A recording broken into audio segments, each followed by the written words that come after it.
अगर आप भी चाहते हैं यमुना म्यूजिक के ऑडियो वीडियो सबसे पहले आप तक पहुंचे, तो हमारे चैनल को सब्सक्राइब करें और साथ ही साथ बेल आइकन को दबाना ना भूलें ताकि सभी वीडियो आप तक पहुंचे। धन्यवाद।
देखे अकेला तो खींचेला साड़ी, बंद करे के बाड़ी हो।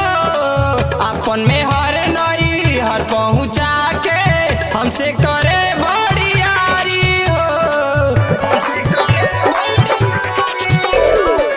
देखे अकेला तो खींचेला साड़ी, बंद करे के बाड़ी हो।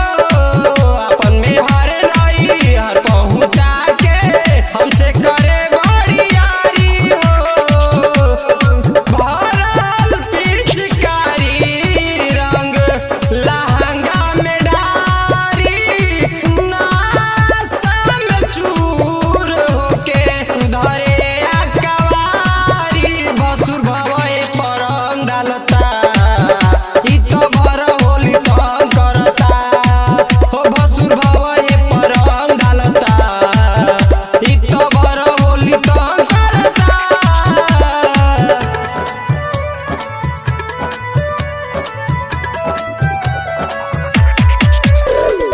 माँ वैष्णो रिकॉर्डिंग स्टूडियो दिल्ली।